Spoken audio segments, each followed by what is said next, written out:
Hey fishy people, welcome back to the channel. Coming at you another video today. This one's going to be a very vibrant African cichlid from Lake Malawi, the strawberry peacock cichlid. This is actually a non-native species, but the parent fish come from Lake Malawi. Anyway, with that out of the way, let's talk about this stunningly beautiful looking fish. So these fish go by the strawberry sunburst. As mentioned, they are from Lake Malawi cichlids. They get their name from their vibrant shades of reds and pinks that make up their color pattern.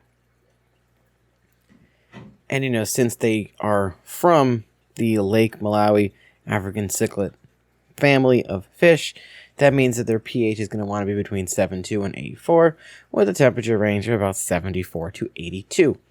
They're considered a semi-aggressive fish, but are less aggressive than other African cichlids that you might think of.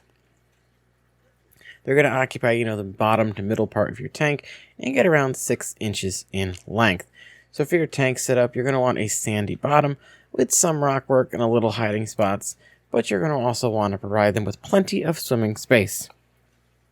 The males, of course, will be more colorful, but the females are just as pretty. They're a mouth brooder fish, and the females will hold the eggs for about 8 to 12 days.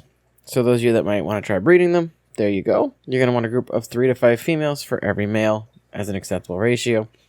These fish can live upwards of 15 years given perfect conditions, but typically are going to only live 6 to 8 years.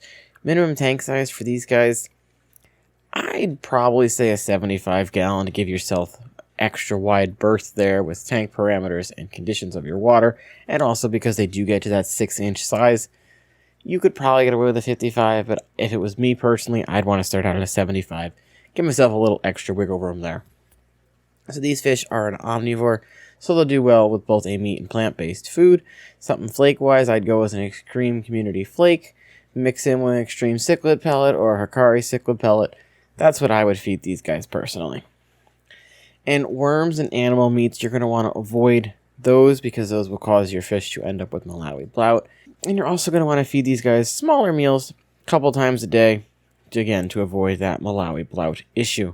These is one fish that I believe is stunning, and I would love to one day actually keep in a tank of my own. But again, given their slightly larger size and the requirement for that next size up tank that I'm just personally not ready for yet, I'm only going to give these guys about a 7.5 out of 10. So as always, thank you all very much for your support on the videos, and I hope you did enjoy this one. If you find yourself coming back on the regular and you're not subbed yet, hit that sub button down there. We do a lot of care videos, unboxings, fun stuff on this channel. Leave a comment down below. Let me know your opinion on these guys. Personally, I think they're one of the most beautiful fish I've seen.